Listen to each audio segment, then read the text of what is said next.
Me sunanka? Ibrahim Musa, Shekarunka nawa? 22, A ina kake da zama? abin da rawu. To ga ka a hannun 'yan sanda. Me ya faru tsakaninka da mahaifiyarka? Ranar Alhamis ne na zo gidan. Laraba ko Alhamis? A ranar Laraba na zo gidan. Ina gidan yake?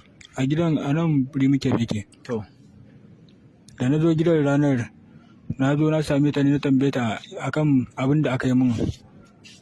Wanda 'yan uwanta suka haɗu suka yi min gaba ɗayansu. 'yan uwan wa kenan? 'Yan uwanta. Ita wa? Ita bawatan Mm. lokacin da muka je Kaduna. To shine aka tsaya ana ta maganganu dai. Bayan na zo na shiga gidan na sa aka kira ta, da bayan kira ta zo ina tambayar na tata muna cikin magana sai kurin ta nuna min ai waye da waye wai dan wai da sama min lafiya aka canja min gabana, aka haɗa ni da mayu suka asirce ni suka tsafe sannan suka min wani abu ana cewa wai baɗili duk inda ne za su haɗa ni da mutum za su ringa control ɗina kuma ba na yin komai abin ya kusan shekara ɗaya shi ne ma sanadiyar koma ta ban da rawun. Bayan na koma na je domin gurin baban ya ce zai kai ni gurin wani sarki. Ban gurin waye ka koma? Gurin baban zai ce zai kai ni gurin sarkin mayu domin ya mun magani duk wata harka ta maita da abu da ake yi zai mun ya ce. To ina zaune ya samu wasu kuɗi kuma bayan ya samu kuɗin kuma sai kuma ya dai nuna baka kurin sai ya je samu wani magani wa da wani kurin ya zo kamun kwaya 2 ya ce in ci gaban sha. Lokacin da na koma gidan nasa wani ko fitowa ba na da kusan wata 2 a cikin gidan nasa. Kafin na koma kuma na zauna sabon gari. Ita da ka je gidan me kai mata? Ita da na je bayan mun gama wannan to sai da akwai wani karfe ni ba ma dan na kashe ta na je wannan gidan ba, kuma sannan da na je ma ni ba ma gidan na ba zuwa da faru zuwa can wani gida kuma sai na zo wannan gidan kuma dama a gidan ne aka ban abinci da guba kafin ma wannan din. Sai wuka ce da na gani kurin ba ma da gaske na je wannan ba kurin. Wukar nake so in ji, a na ka samu wukar? Wukar sun tattane. Sun tattane. A to a me ka sa ka tafi da ita gidan? Ne? A irin ta yanka kayan miya ce ba wata wuka wace ba. Ka tsinta. A cikin ka wani bangare? Da rake nake so zan ringa siya to shine to da ita ma. Irin ta sai da rake ce ma. Me kai mata da wukar? Wukar ita ce na wannan ɗinta. Na buga mata. A ina da ina ka buga mata? Wallahi ba na ce ba. Ta mun ga hotunan ka gani. Wallahi ban gansu ba. Ni ba ma da ka buga mata ya kuke da ita? Ni? A gabanta nake a zaune. Ya kuke da ita?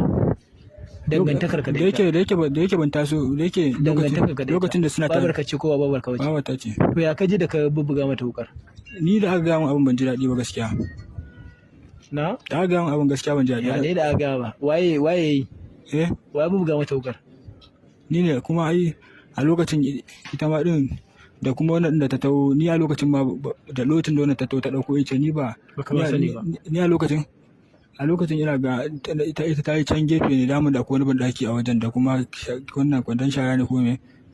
Daga ganin alamun bakinka da idanka da abubuwan da kake faɗa mana ina akwai alamun kana ta'ammali da kayan maye. Da me kake sha na maye? Shayi ne kurin sai taba. Kai? Shayi wani shayi? Gadagi? To ranar da me ka sha har yanzu kana aibu baka san ni ranar ban sha shayi kurin na sha ranar. Me aka zuba da me a cikin shayi? Shayi ne kurin irin na tafarnuwa ma kurin na sha. Shi ma din bayan na je kasuwa ne na je na dan wanke ciki na daman kwana 2 ne nace bari dan fara. To lokacin da na zauna can garin ba. Lokacin da ka aikata wannan ka san ka aikata ko sai daga baya ka gani? Gaskiya lokacin da abin ya faru ni ban ta abin ya kai haka ba kurin bayan na fita kurin da ta to akwai wata nadama da kake da wannan abu da ka aikata? Gaskiya na akwai nadama da nake ban ji daɗi ba tunda da kafin abin ma lokacin na sha kai ƙara police station akan abin da aka yi mun. To na taba kaiwa ma zango aka ce sai da kuɗin mashin kafin na koma can bandirawon lokacin. Kai yanzu akwai alamun cewa maganganun da kake faɗa ma gaba ɗaya kamar dama ka saba wannan shaye-shaye. Me ya shawara ka ga matasa irin ku musamman wanda suke faɗa harka ta shaye-shaye? Ta shi ne din mai Allah ya sa ya daina. To wannan shaye-shayen yana da kyau ne? Bai da kyau gaskiya. Idan ka sha ya kake ji? Ba da yasa ma wani in ya sha zai ci ya daina sha ma gaba daya. To me yasa kai me in ka sha ya kake jin ka? Ai inda mutum yana zuwa gurin aiki ma baya sha da rana sai wani sai dare yayi ma ya tashi sannan yake sha. To ni kaina lokacin da ina garin sannan na taba sha bayan lokacin da muka je wani gari na gwangwan. A can ka fara sha. Ya mutum yake sha in ya sha wannan kayan mayan?